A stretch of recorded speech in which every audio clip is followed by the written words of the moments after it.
Welcome to the Defense and Aerospace Report Daily podcast. I'm your host, Vago Muradian. Our podcast is brought to you by Bell. Since 1935, Bell has been redefining flight. Learn more about its pioneering spirit at bellflight.com.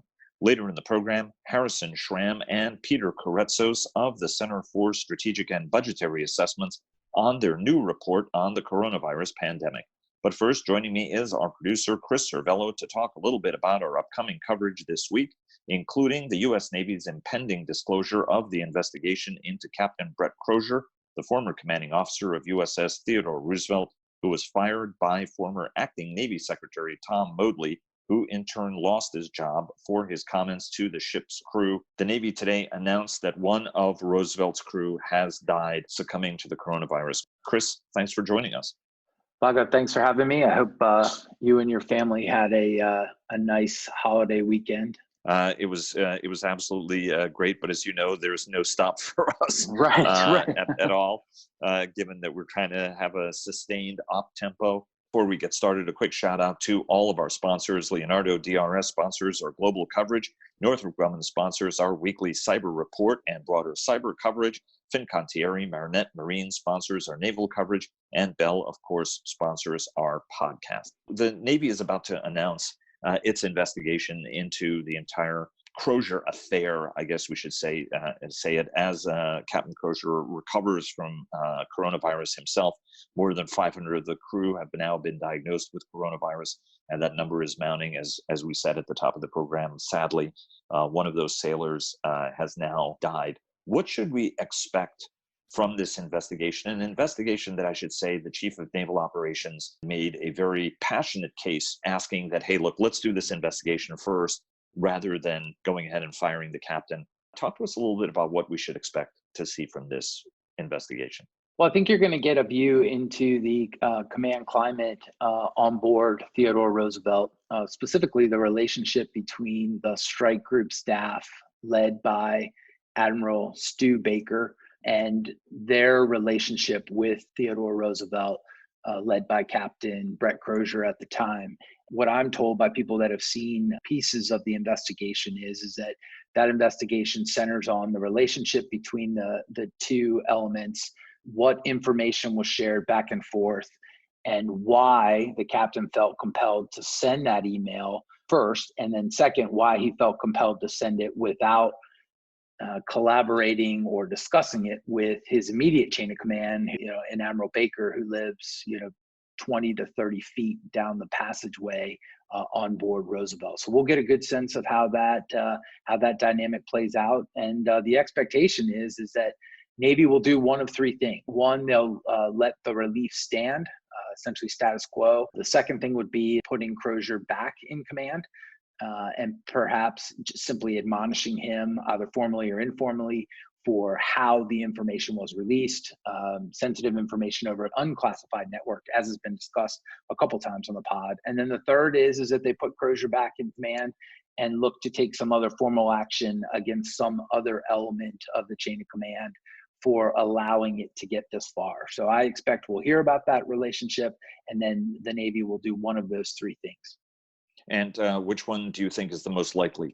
I think the most likely is number two. I think you're going to see him return to command. I think that it makes the most sense given what we know. And I think that, though, in order to do it and be credible both up and down the chain of command, I think there will have to be some admonishment for how Captain Crozier handled the information. I mean, as we learn more in the different stories that have come out over the last week and a half, I think we all have a sense of maybe why he did it, but we expect a lot in the Navy from ship captains. We expect them to be able to handle the stress. And so at the very least, I think you would expect some sort of admonishment for putting that level of information out on an unclassified network. But I think that the Navy's going to come to the conclusion that Brett Crozier is the right person to be in command right now, assuming that his health holds up, that he recuperates from having the virus, that he is the right person to come back in and take over command and help get this crew ready to go back to sea at some point in the next couple of weeks. And I should point out that Once Upon a Time was your ship as well. I did do some time on Theodore Roosevelt. Yeah, so it's got a special place in my heart, as it does in many people's hearts that have served on TR. Just switching gears slightly before we jump into that excellent interview with Harrison and Peter from CSBA, can you share some thoughts on interviews that we have lined up for the rest of the week? I think we're going to have a big week. We've got Lieutenant General Neil Thurgood, the chief of the Army's hypersonic weapon program, and we had a fantastic conversation with him. We've got a strategy conversation coming up with Dr. Elliot Cohen of the School of Advanced International Studies at Johns Hopkins University here in town. Certainly one of the nation's leading strategic thinkers, to talk a little bit about COVID, but then broader strategy questions as well. And we also had Brigadier General John Rafferty, who is the chief of the Army's long-range precision fires. And we're also going to have Rear Admiral Casey Moten, who is the program executive officer for the Navy's unmanned and small combatants. So it's going to be a big week with a lot of what we hope to be thought-provoking coverage. Just real quick before you jump into that interview, I think that as this next interview will demonstrate, and as the follow-on discussions throughout the week will hit on, military and strategy leaders are they're juggling a full plate right now. They're dealing with the immediate consequences of how to deal with the COVID-19 and the fallout, but then really trying to figure out, okay, what's the long-term implications on what they're working on now and what will be future efforts. So I think this conversation here with Harrison and Peter does a really good job of kind of kicking that off for the week. Right. I mean, the extraordinary thing is that even, as we've discussed on this program, even from the very beginning of this, what does this tell us about how a nation would respond to a more serious national security catastrophe? And you can just realize that even though this isn't a military attack, it does bring the nation to its knees fundamentally. And God forbid, you had a cyber attack on top of everything, would demonstrate exactly how debilitating and devastating that would be. So, certainly a lot of strategic lessons to be learned. Chris, thanks very much for joining us. Thank you very much. And now a word from our sponsor. The Defense and Aerospace Report is brought to you by the Bell V-280 Valor, bringing the mission technology of the future to the battlefield of today. Visit bellflight.com for more. And joining us now to discuss their report on the coronavirus pandemic, COVID-19 analysis and policy implications are Harrison Schramm and Peter Kuretsos of the Center for Strategic and Budgetary Assessments. Gentlemen, thanks very much for joining us. Thank you for having us, Vago. And before we get started, a shout out to all of our sponsors. Our global coverage is sponsored by Leonardo DRS. Northrop Grumman sponsors our weekly cyber report and broader cyber coverage. Fincantieri Marinette Marine sponsors our naval coverage. And of course, our podcast is sponsored by Bell. Obviously important work. Everybody is struggling with the implications of the coronavirus pandemic, as well as to try to learn some lessons from it. There are a lot of folks at a strategic level are recognizing the challenge that this puts on the United States and its allies. And the impacts are as bad, if not worse, than any military campaign. I mean, in short order, the tab for this kind of a national crisis is outstripping the amount of money that was spent in Afghanistan and Iraq, and death rates in the United States are actually as high, or death rates of Americans at this rate haven't been seen, certainly short of a major great power confrontation. I mean, World War II would probably be the best estimate. Harrison, talk us through on what your preliminary findings are, given that there's a sense that the nation did not respond as quickly as we could have, and now we're a bit on the back foot as we try as best we can to minimize casualty rates, knowing that they're likely going to be worse than anybody likes.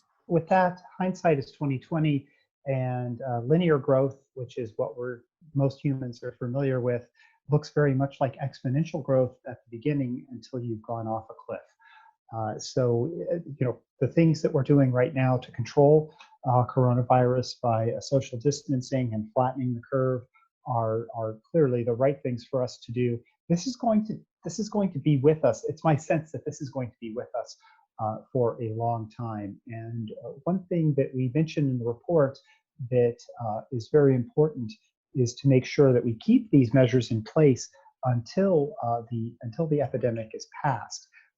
My fear, the worst case scenario would be that we would release these restrictions, and then people would go out and mix probably more intensely than they normally would. I mean, for my family, if We were suddenly allowed, all the stores were open again, and we were allowed to go out and do everything. We would run around and spend a lot of money and see a lot of people, which would be good for the economy, but could undo the effect of the measures that we've put in place. So we have to make sure that the fire is out before we dump gasoline. Peter, do you have anything you want to add? COVID-19, it's impacting all facets of American life. And in this report, we really wanted to make an initial attempt to characterize both the immediate and long-term policy implications of the pandemic, but more specifically what it might mean for the Department of Defense, both currently and the future. And just to give you a sense of what the structure and the flow of the report was, we discussed some of the mechanics of infections, and then we tried to apply those principles and their policy implications, first in the immediate tactical sense, and then in the longer term strategic sense. But like Harrison said, this is not just a month-long or 3-month-long thing. This is something that I think the United States, the DoD, its allies and its adversaries are going to have to deal with for quite a while. What is the lesson going forward on this? Because this was a giant neon painted iceberg that our intelligence agencies certainly knew about. I think that, as we were discussing before, this has the potential to be a society reshaping event in the same sense that the Second World War was. For instance, one of the things that I think is going to be a consequence coming out of this for all of American society is that our attitudes towards remote work are going to change. It's going to be far more accepted to be a remote worker because across most industries, everybody is a remote worker right now. As far as the military balance, Congress recently passed a $2 trillion economic stimulus package. In constant year dollars, the Second World War cost $4 trillion. So $2 trillion is real money. There's obviously going to be an impact of that upon the Department of Defense top line. I don't know what that is yet, and I can't credibly say what it is, but it would be foolish to say that there wouldn't be. But the thing that we have been thinking about and are going to continue to think about, because the issue with writing a report like this is you're commenting on events as they are happening.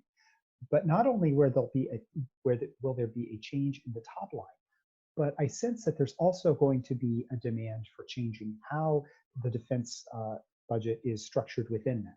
After this is all over, I think that the public writ large is going to be very interested in how the department will be able to better cope with assistance to our own civil infrastructure, and that's going to incorporate things like medical, having more resilient supplies on hand, ships and general transport sorts of aircraft, and those types of things. So it's two pieces how it's going to impact the department's budget. Do you guys have a sense on what the financial impact is going to be? I mean, right now everybody is looking, and we talked to the chairman of the House Armed Services Committee, Chairman Adam Smith, the Washington Democrat, who said, look, there is going to be a defense budget implication on this, but at this point, we don't know what that impact is going to be.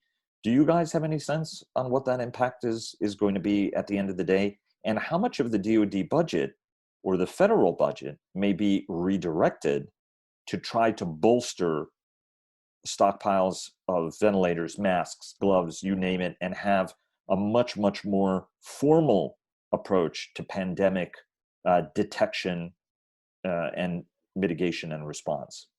So just to take that on just a little bit. So I think there are going to be a lot of questions that come out of this situation, and some of it has already been asked over the course of several weeks. You have many citizens and political leaders that are going to ask, what is 700+ billion really buy us? And you're starting to see signs of the public starting to think more about what national defense means in a more fundamental way.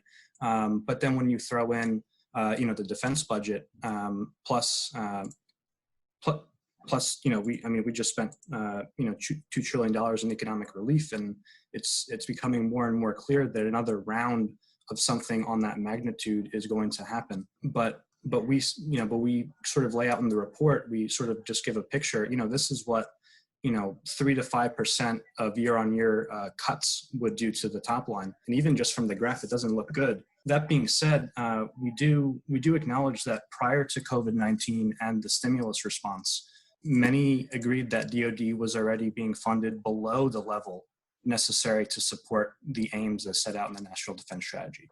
The United States is in a great power competition against Russia and China. And if you look at it, whether this was the Chinese fault or there was underreporting or the WHO didn't do its job, I think that we can acknowledge that all of that was the case. China should have been much more candid. The United States also has not acted the way the United States historically has acted as the leader of the world, tapping a bad actor on the shoulder and saying, hey, do you need help? And now we're in a position where the United States has not come to the aid of its European allies in particular, whereas China and Russia have dramatically responded. What are the strategic implications of this? What are the implications of this at a time when the narrative the United States is trying to construct is we're in a great power competition and have to compete against the Chinese and the Russians all the time, and we're sort of not on the field for something as important as this?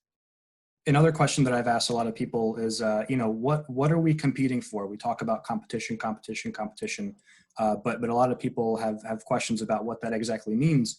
And someone who I respect basically said, we're competing for who is someone in the world going to call first if they need help. So it's sort of like the midnight call. If X country's in trouble, are they going to call the U.S. or are they going to call China? So I think your question is well taken. All I would say to that, though, is the world is interconnected in a way that I think would have been unthinkable even 10 years ago. And this pandemic is precisely what international cooperation was exactly designed to do. So the international order, this is an incredible use case for that level of cooperation. However, the seeds for economic decoupling, political decoupling, especially between the US and China, have already been planted in the technology, science, and financial sectors well before the COVID outbreak. And I think US corporations and the government are going to be facing hard choices about what to do. And we're already seeing some pretty wide agreement among political leaders here in the United States when it comes to China policy. But I think your question is well taken. Well, I was just going to add on, we're explicit about this in the report. This is something that I've believed ever since I first started looking at epidemiology, which was almost 15 years ago. And I think that one of the lessons is that a communicable disease outbreak anywhere in the world is a problem for all humankind. The idea of saying, well, this is just, this is a health problem that's being had in one place or in one subset of the population, that is no longer a valid idea. We're playing, when you think about these scenarios, there are games you play against adversaries, and there are games you play against nature. And all of our adversary right now across the entire world is actually nature. So I understand the points about leadership, and I think that I honestly don't, it's unclear to me yet how all of that is going to shake out when the day is done.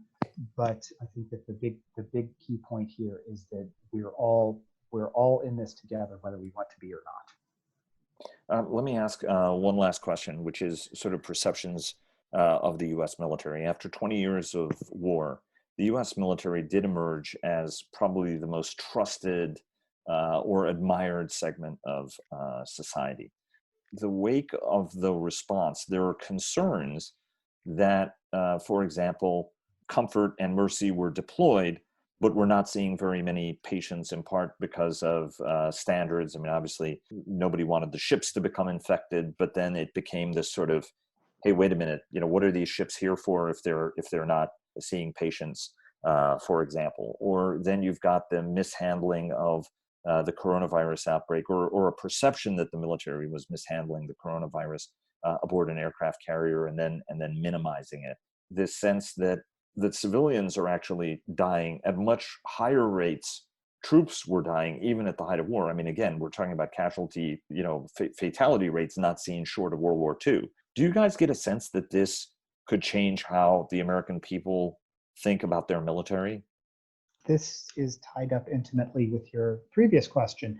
The leadership with a capital L of the department is balancing two priorities in a way that I don't think they've ever been asked to balance before, at least not within living memory, where they are trying to keep the forward presence mission, keep the deterrence posture because we still have worldwide obligations, but also be responsive to what's happening at home. My sense is that we've had some very significant growing pains. I'm not going to try to marginalize those, but that learning is going to happen very quickly.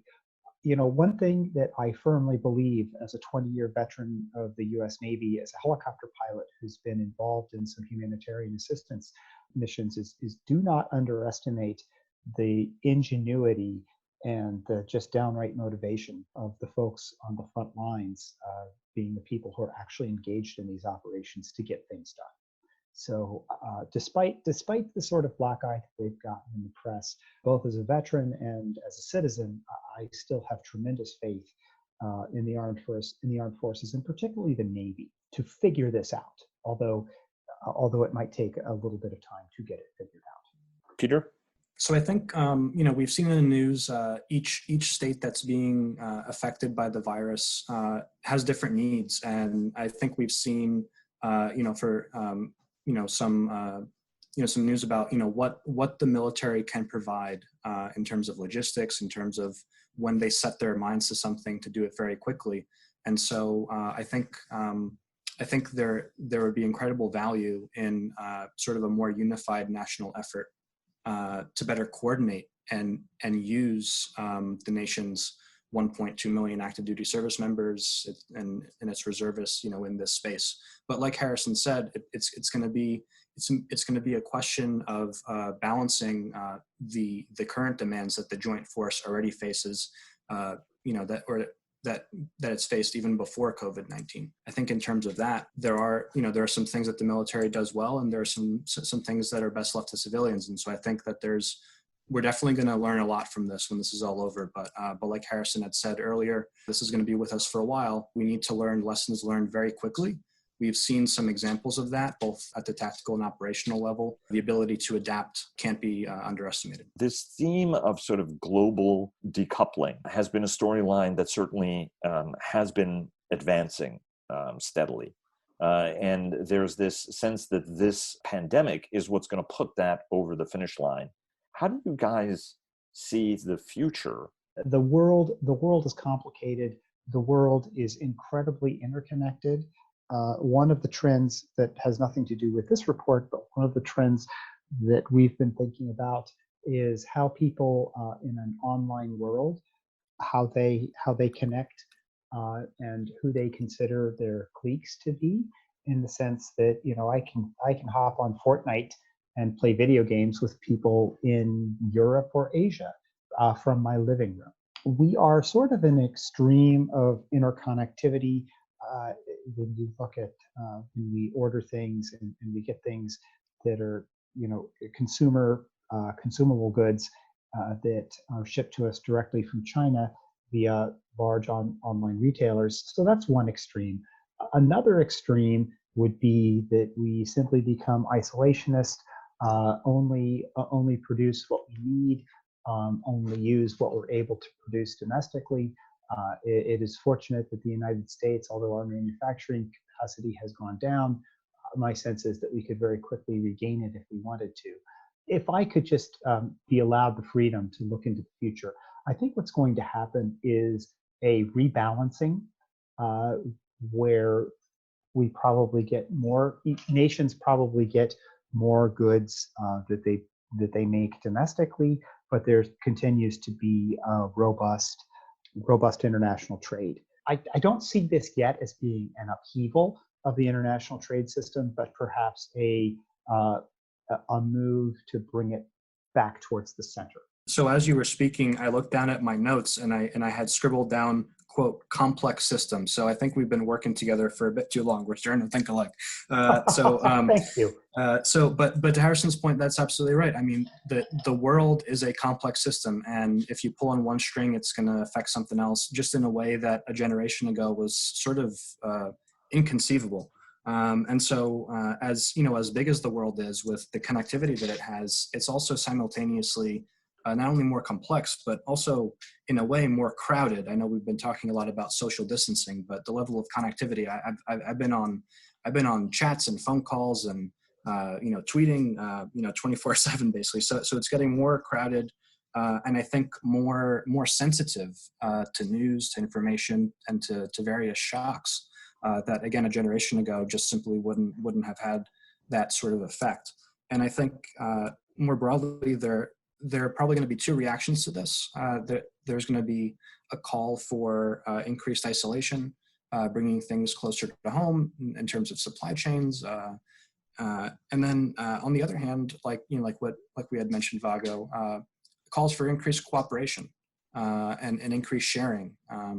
And so the short answer is I don't really know what's going to happen, but it'll probably be somewhere in between. Guys, thanks so much for joining us. We really appreciate it. Thanks for joining us, and please follow our daily interviews with top government, military, industry, and thought leaders at Defense and Aerospace Report, and subscribe to our weekly newsletter.